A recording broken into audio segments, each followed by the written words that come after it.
This week we will be discussing systems of equations which will be used in your Math 1314 course. At least two equations and at least two variables.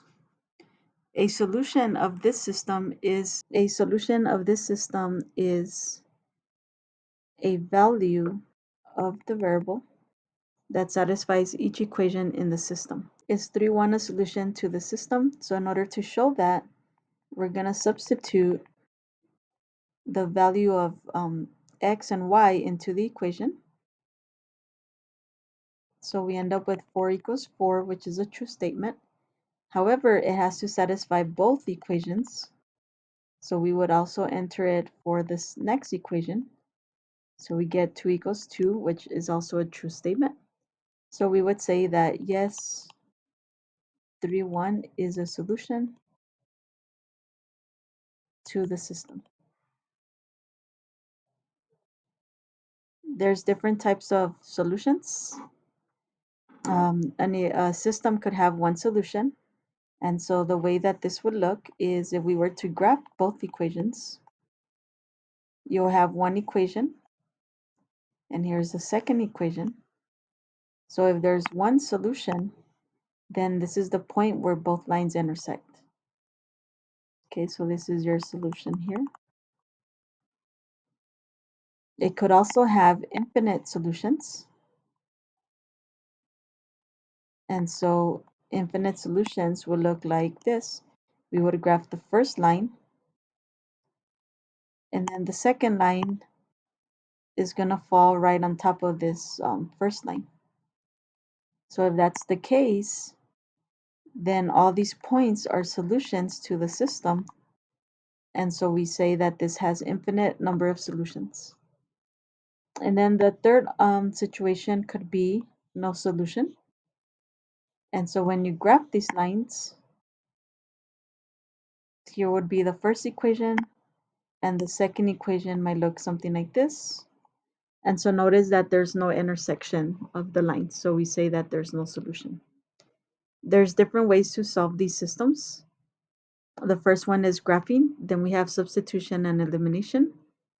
For the graphing, it's not the most accurate, but it's still a solution to solving a system. So I'm going to go ahead and graph the first line. So we have x minus y is equal to 0. So if I solve for y, I'm going to end up with y is equal to x.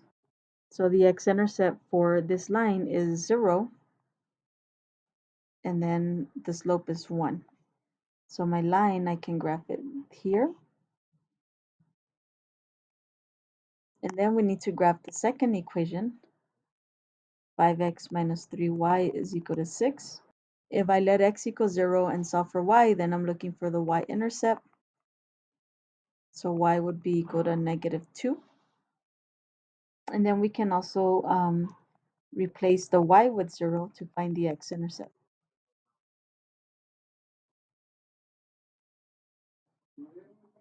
Okay, so y is -2. And x is 6/5, so that's going to be 1 point something, maybe around here. So we can draw our line.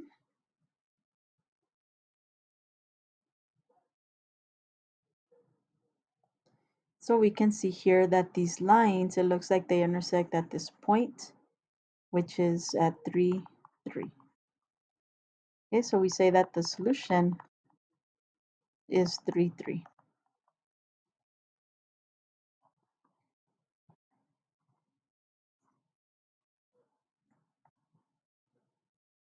Okay, the second way is to use substitution. And so the first step is to pick one of the equations and solve for a variable. So I have this equation. I'm going to solve for x. So I'm going to add y on both sides.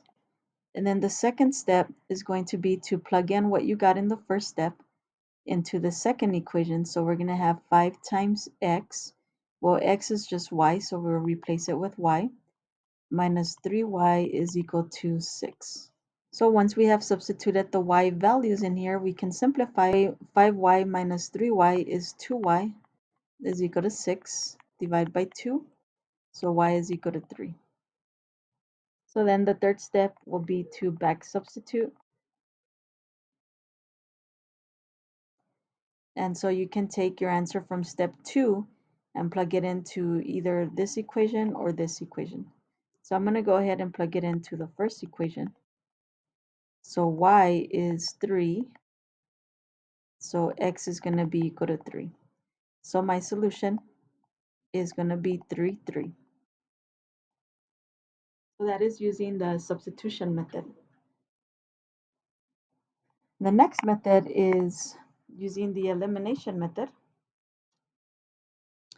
And the idea here is to pick a variable and we're going to make it write the same coefficient. So x minus y is equal to 0, 5x minus 3y is equal to 6. So I'm going to go ahead and choose x. So I need this x to have the same coefficient with opposite signs. So I need it to have a negative 5. In order for us to make this a negative 5, we're going to multiply the entire equation by negative 5. So we end up with negative 5x plus 5y is equal to 0. And then your second equation here, we're just going to bring it down. So negative 5x plus 5x is 0. And then 5y minus 3y is 2y. So your second step is to add both equations. So we had negative 5x plus 5y equals 0 and 5x minus 3y is equal to 6. So this is going to be 0. So we get 2y is equal to 6. Divide by 2. So y is equal to 3. So then step number 3 is back substitute again. So I'll use the first equation. So x is equal to 3. So my solution will be 3, 3. Let's try a second example. So the first equation, here we can write it as y equals 2/3 x plus 2. So my y-intercept is 2. And then my slope is 2/3. So I go up 2 and then 3 across. So this would be my line.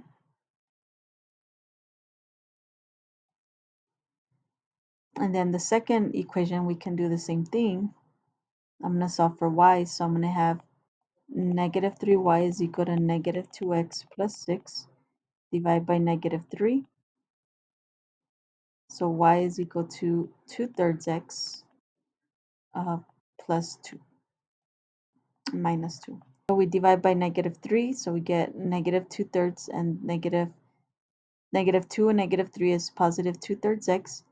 6 divided by negative 3 is negative 2. So negative 2 is down here. And then my slope is 2/3. So I'm going to go up 2 and across 3. So if I graph this line,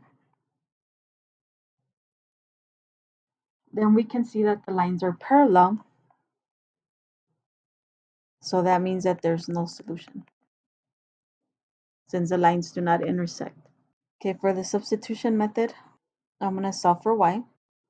And I'm going to substitute that information into my y for my second equation.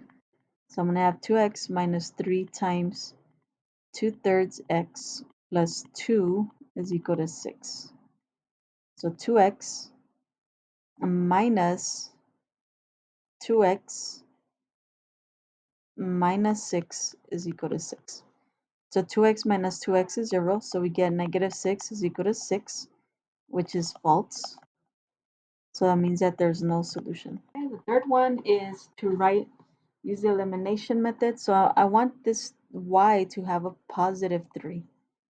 Okay, so in order to have a positive 3, I'm going to need to multiply this whole thing by positive 3. So this will become a negative 2x plus a 3y is equal to 6. So I'm going to write it down here. And then the second equation is 2x minus 3y is equal to 6. So negative 2x plus 2x is 0. 3y plus negative 3y is 0. And 6 plus 6 is 12. So as you can see, 0 is not equal to 12, so this means no solution. So I'm giving you 3 ways to solve the same problem because you can use whichever one you feel more comfortable with. Okay, let's try example 3. So I'm going to graph this by solving for y. So I'm going to have negative y is equal to negative 5x plus 3. So that gives me y equals 5x minus 3. So we divide by negative here, negative 5 divided by negative 1 is 5x, negative 3 divided by 1 is negative 3. So I'm going to graph this, negative 3, my slope is 5, so that means go up 5, 1, 2, 3, 4, 5, and to the right 1.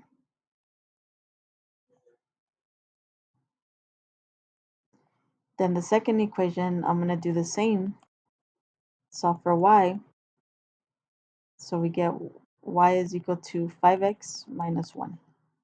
So minus 1 is here. And I'm going to go up 5, 1, 2, 3, 4, 5, and then to the right 1. So if I graph my line,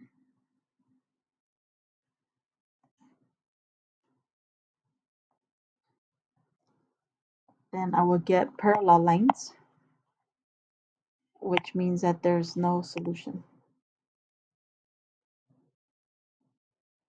So you can see that graphing is not the most accurate because if you accidentally draw the lines too close, then you might not get the most accurate answer. So the other two methods will help you. So I'm going to use substitution here. So 5x, I'm going to solve the first one for y. So I'm going to have negative y is equal to negative 5x plus 3. So then I'm going to divide by 1. So I get y equals 5x minus 3. And I'm going to substitute this information into the second equation. So I get 5x minus 3 is equal to 1. So 5x minus 5x plus 3 is equal to 1. So we get 3 is equal to 1, which is false. So we say no solution. If you got 3 equals 3, then that would be many solutions. Elimination, we can multiply this by negative 1. So we get negative 5x plus y equals negative 3. We're going to add it to the second equation. So this would be 0, 0 is equal to negative 2. So no solution. Let's try one more. So what if we had 2x plus y equals 4 and negative 6x minus 3y equals negative 12. Use any method. So I'm going to go ahead and use the elimination method. So I'm going to make this x be a 6. So I'll multiply this whole thing by 3. So this will become 6x plus 3y equals to 12. And here I have negative 6x minus 3y equals to negative 12. So we get 6x minus 6x is 0. 3y minus 3y is 0. 12 minus 12 is 0. So this is a true statement. So we say that there's many solutions. And the way we're going to write our answer is that we have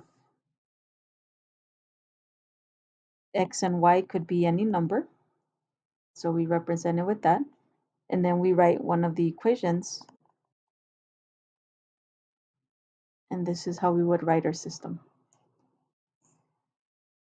So if it has many solutions, we say that this is a dependent system. If it has no solution, we say this is a inconsistent system. And if it has one solution, we say that it's consistent. So these are consistent.